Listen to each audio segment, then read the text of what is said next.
My name is Steve Fender. I'm from Fenders Fish Hatchery. We've done a lot of YouTube videos that talk about different things pond-wise as far as aeration, pond stocking, and so on. About 30 years ago, we started selling bottom aeration, and this bottom aeration was powered with windmills. And the company we paired up with back then is called Koenders. We've still paired up with them. We've done a lot of work with them over the years. It's a good company, make a quality product. Since I've sold these things for so many years, we've had them long enough, we've seen components wear out. As things man-made will eventually wear out. I get phone calls from customers wanting to know why their windmill is not making air and how to fix them. So I decided to put together a video to show you how to troubleshoot and how to fix the windmill, the aeration pump, the pump itself, when it's not making air. The compressor we're talking about today is a single diaphragm. You got a single diaphragm compressor and a double diaphragm. Basically the difference is one's got one diaphragm and the other's got two. Very simple. So, very simple design. The way these things are made, you have a diaphragm, and this, by the way, is a rebuilt kit. So when you get the rebuilt kit, what you're getting is a rubber diaphragm, and it's got three check valves in it. Now these rebuilt kits are made for two different generations of compressors. That's what I have here today, is two different generations. This was the early one, this is the later one. The early one had a brass nut or a fitting with a check valve right in this plate right in here.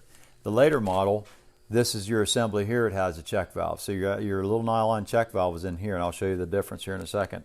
And then of course this is the diaphragm or the check valves that come with the rebuilt unit. So, the way this thing works, there's a check valve underneath this lid and a check valve in here and a rubber diaphragm that's sandwiched in right in between here. Okay? The way it works, when the fan is on this shaft and it turns, you'll actually hear a grunting sound, and that's that air passing through that inside check valve, getting this chamber and then being pushed out. Now, if this thing's not making air, either you have one of the check valves is faulty or blocked off. You could even get an insect wing in there or something that keeps it from closing all the way, so it becomes a two-way door rather than a one-way door. If one of those check valves are not working, or this diaphragm has a tear in it, obviously the air is just going to pass back and forth and not go the path of the most resistance, which is down the air line to your air stone. So to check these things, I tell my customers, on this particular model, it's very easy to check, and you can do this with it up on the tower, standing up yet, but if you go up the tower, put a ladder up, don't try to climb up the ladder. They're not built, don't try to climb up the tower, they're not built for that. Lay a ladder up against it. When you get up there, you're going to want to have two tools, channel locks or something like this to hold this unit, and then a 3/4 inch wrench to break this nut loose. Take that nut loose, and when you take it off, you'll find a spring with a nylon pill in here that sits down on a brass seat. What I've seen happen in the spring of the year is we'll have high winds, a lot of moisture. Here in Ohio, we get a lot of winds in March, and these things, I believe, they're going up and down so fast, they'll actually get kind of cocked sideways and they don't fall down in and seat up again. But a lot of times you'll pull it out and it'll just simply seat back down. So what I do is pull it out, and just to check it, I shove my little finger down in there. If your finger's not too big, you get down against that seat and you rotate that, and you should feel air being pushed up past your finger. Or if you can get your finger all the way down there, you'll feel it block altogether. So if you're building air coming up through here, you know your inside check valve is good, and this was the problem. So if that's the case, the other way to check it is simply put that back in after you inspect it, tighten this back up, snug it up good, and then spin your fan and see if you hear any noise, and of course see if you have any air coming out of your air stone down in your pond. So if you got air coming out, you're fixed, you're done, climb down off the tower, it's taken care of. If this doesn't work and you're still not making air, the next step is to take this cover off. There's 12 bolts on the top here.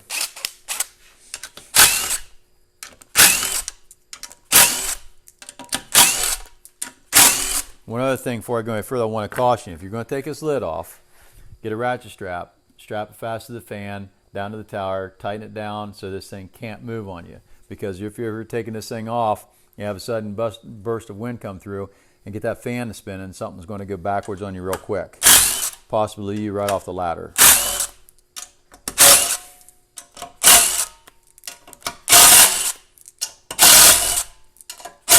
Okay, those 12 bolts will take that off. That'll take the lid off. Pull this lid off. Then what you'll find is your diaphragm will be down in here, and if the diaphragm is bad, you'll see cracks and you'll see a tear in it someplace. It'll be very obvious. It'll be in this area around here someplace you'll see the issue. But now we got this off, you can see this plastic disc is in here, and this disc holds your diaphragm fast to your metal plate that's underneath here, and it also houses this check valve that's right in the center of this. So we'll pull this off. You can see how this goes together. Most of these units will have a type of bolt that's got a square head in it. This is a unit that I had rebuilt, and the bolts are no good, and I went ahead and put a bolt in that's got an Allen wrench socket head in it, just for convenience. And some of the units that come out of the factory also have the same kind of head on their bolt. So take these guys loose. This will come up off, and you'll see that check valve is in there also. That's where your air comes through to begin with. The air comes through there into the chamber, then back out that particular check valve. Now, if your diaphragm is bad, you'll pull it off and you'll put a new one on. This diaphragm is a new one, so it's good. Now, when you put it back together, rotate that metal plate till it's up top dead center. You got to have top dead center put this together. So everything's good, ready to put it back together. Line up your holes. Put your plate back on top.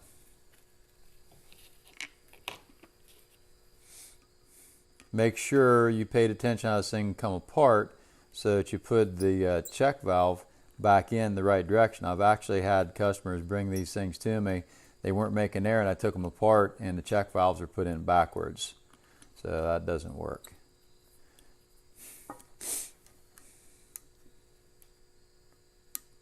You want to take and tighten these down good and tight.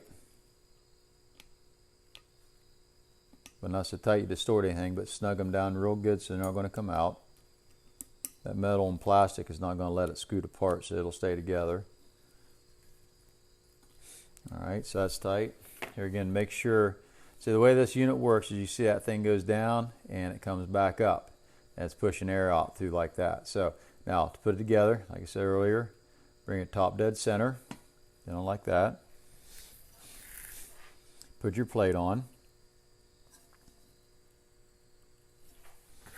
And you're ready to put the screws back in.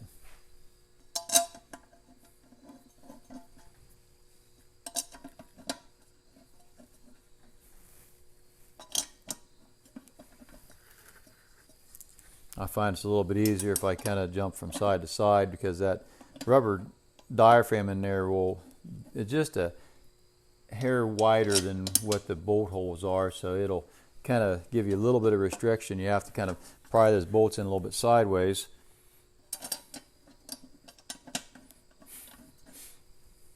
If you get them started by hand rather than running them with a nut driver, your likelihood of getting this cross-threaded and stripping the bolts out is a lot less likely.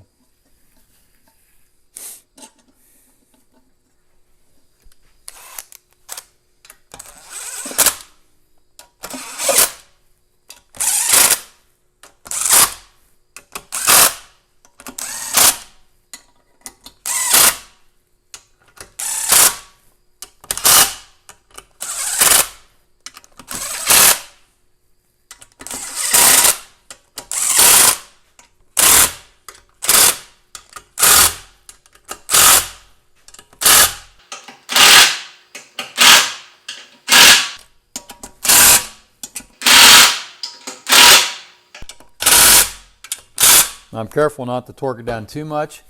If you get done, you'll see there's a little bit of a gap between the lid and the housing here.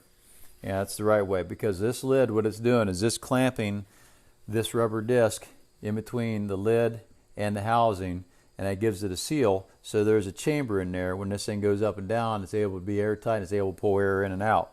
So if you've done it right, or if I done it right, you'll still hear that same grunting sound with the air going up through the check valve into the chamber. And if I put my finger over the end of this, I'll build resistance up enough that you physically can't turn that because you're making so much air. If you let off, and it'll go again. You know you've done it right. It's good.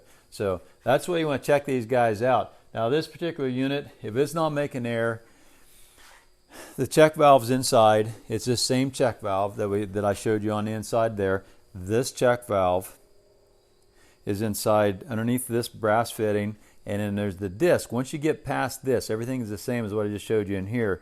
So underneath here is that same check valve again. So if this particular unit is not making air, and this one, you got the outlet clear out the bottom of the pipe here, but if this particular unit is not making air, either one of those two check valves is bad, or your diaphragm is not good. So you will have to pull this apart and see what's going on. Now this one's been rebuilt. The early models had plastic fittings in here, and when I rebuilt them, I put brass fittings in because the plastic ones typically after 15 or 20 years are bad. They're no good anymore. So that's how you check. That's how you troubleshoot the units when they're not making air, and that's how you can actually rebuild them. So you can rebuild the top ends of these units. This one's a little bit more difficult because a lot of times this elbow will twist off and you have to work and clean that out. These units are really actually a lot better to rebuild when they're on the ground.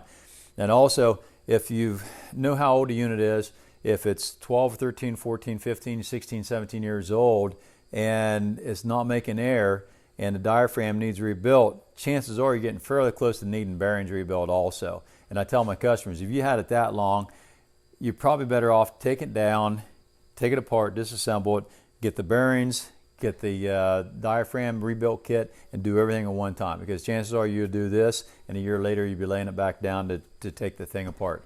And if you do the bearings, that is the job where you have to lay the tower down, take the fan off, tail section, pull the unit off, because these bearings will come off very hard, and that's just not something, you got to take the fan off to do that anyhow. So this unit will be taken down, clean them up, paint them up, put it back together. These are rebuilt units, and if I have customers that don't want to rebuild them themselves, they'll send me their cores, their old units. I'll take it into the core and send them back another unit ready to go, rebuilt and ready to take off again. Powder coated, painted, everything ready to go. So that's how you rebuilt these single diaphragms. And a double diaphragm is very similar, just more components. Same issues. Check valves have to be good, diaphragm has to be good, or none of these things will pump air. So Koenders makes a very good product. We've sold them for a better part of 30 years. They work, simple as that. Simple design, just simply works. Thanks for checking us out on our website and our YouTube videos. You go to our website, www.fendersfishhatchery.com. You'll find our YouTube videos there and a lot of other good information. So check it out. If you have any questions, give us a call.